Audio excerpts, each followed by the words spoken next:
it, and maybe he'll get back to us. Our guest tonight is the head of one of the head editors over at luridlit.com.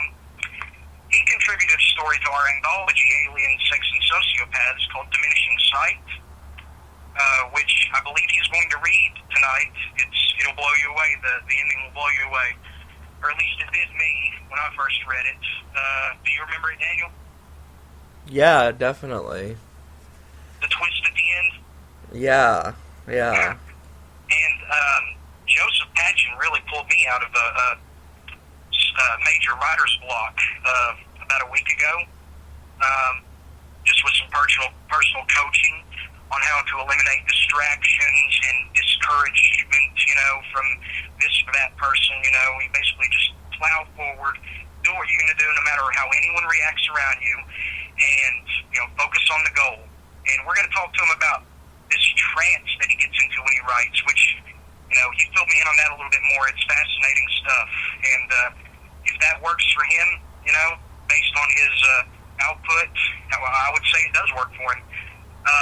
And also next week, in case I don't get a chance at the end of the program to fill people in on it, we're supposed to have an all-readers episode of the podcast next weekend. Confirmed so far are Douglas Hackle, who also contributed a story to the anthology called In Our Hearts, and also Terror Clown, and Joseph Wargo, author of the brilliant entry in the New Bizarro Author series for this year. It's called Avoiding Mortimer, and Joseph Wargo is a seasoned street performer, storyteller. He's traveled to most of the 50 states, I believe, and he'll be reading an original piece. Well, I don't have any more details right now, and we may try to get one more. So if anyone's interested, we'll have to talk about it. But you're welcome to shoot us a line at Surreal Grotesque 77@hotmail.com and show us what you got. If you have a mic and software to record a reading, or we can call you. You can call us. You can call in, or we can call you for the show next weekend. But yeah, next week has an all readers edition. And do we want to go ahead and give Joseph Patchen a call here? Or? Yeah, definitely. Yeah. All right, and we'll be right back.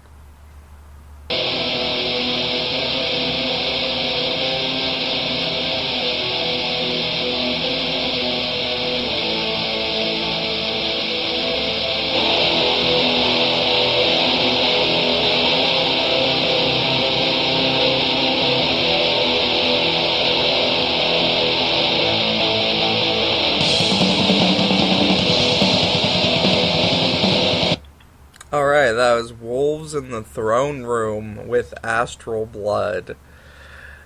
We're getting Viking here, yeah. Yeah, I was waiting for I wanted to just do the guitar, not the guitar, but the drum thing, and I was waiting for it. I was just waiting for it. Alright, so we got Joseph Patchen on the line, and he's going to read for us today, and his story from the anthology Alien, Sex, and Sociopaths, Diminishing Sight, and then we're going to speak with him briefly. So how you doing today, Joseph? Doing wonderfully. How are you doing? Pretty good. And so are you ready to read today for us? I am definitely ready to read for you, and I just want to thank you for everything you've done for my writing. Surreal Grotesque has been excellent in allowing me to entertain everybody with the little musings in my brain. Well, thank you. All right, so you can go ahead and start reading whenever you like. Okay, thank you. As Daniel said, this is Diminishing Sight. Through her eyes... Let me start again. I'm a little nervous, guys. Don't be nervous. This is, I don't normally read, so... You've been doing this longer than either of us. So. I don't know. Now, though her eyes are gone, bright pinpoint of light emanates from deep within her skull, expanding out through each socket. She lies on the floor, on her back, motionless, with a hint of a wry smile on her lips. As blood trickles from her nose and ears, the light pulses quickly at first, then, after a few moments, gradually flickers, slower and slower as it begins to dim. The smile now grows into place, without even a twitch touching her fingertips. I know she's been dead, but now she's finally at peace. Daylight is yet to break. I'm certain the sun will not quell the sirens of the police, fire, and ambulance. They are destined to fill the air. Of all the commotion, I can only guess mine wasn't the only family split apart tonight. I just wonder how many monsters passed through this town, where the catalyst for their creation is gone. I dare not pull the knife from her chest. Not that it would change a thing. Funny, in spite of it all, her lying here in the full throes of death, how she looks as sweet and beautiful as the day I first saw her. My explanation to 911 goes without pause or question. Even the dispatcher warns me from withdrawing the knife I plunged into my wife's heart. The authorities will be here in an hour or two, as tonight has turned out to be rather busy. I want a drink, a strong drink. But something straight usually makes me puke. Funny. I know I'm going to puke anyway. When this sinks in, probably before I collapse and have the breakdown I thought I was having during the night. I should just have that drink. Downing 2 whiskeys, my thoughts wander to my wife and the blood framing her. 2 more whiskeys and my nerves are still not settled. In fact, I can't even taste what is now burning the back of my throat. I never thought I would even say this. But boy, I'm glad we never had children. My front door practically hemorrhages its hinges from the pounding. Now the doorbell, now both. I don't own a gun, and the largest knife I have is standing straight up my wife's chest. Who is it? Don't the police announce themselves? What if it's that guy or someone else he's infected?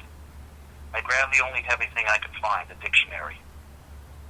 It should smack someone's head real good, or else I'll just throw it and run, hoping I can bore that thing to death.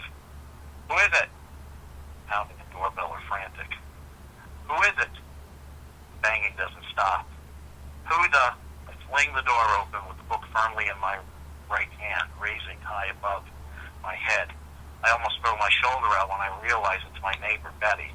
The dictionary sails over her head, tumbling end over end, until it reaches the end of my walkway, knocking my mailbox over. Throw. Bet I couldn't do that again if I tried. John? She's hysterical. She didn't even notice the dictionary or the crash just a few feet away. I get the full impact of sound now that the door is open. As I try to calm Betty, I hear the full impact of this night. Siren, crashes, glass breaking, gunshots, screams. Her story mirrors mine. Scary movie on the television. Spouse handing out Halloween candy, happily admiring the cute costumes of the neighborhood children, waving and shouting hello to the parents congregated by the road. Picture-perfect greeting card scene.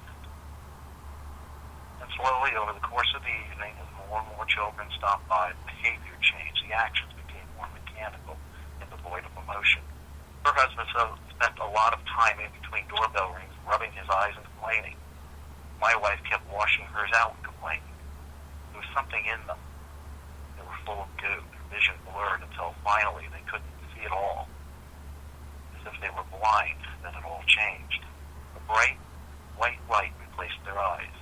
The light was hypnotic at first, then grew to a searing white blaze. They could see again, and their voices became gravelly and full of hate. The demonic voices on the TV. Dishes, glasses, windows, chairs were thrown and smashed, all broken. Betty was the object of his fury. At my home it was me. Violent, such strength as neither of us had ever seen, fueled relentless attacks. The struggle raged room to room. I told Betty my wife was attempting to bite my flesh, my face, and my arms. Finally, I grabbed a knife, and well, she could see. She didn't want to. Her own husband lay on their living room rug.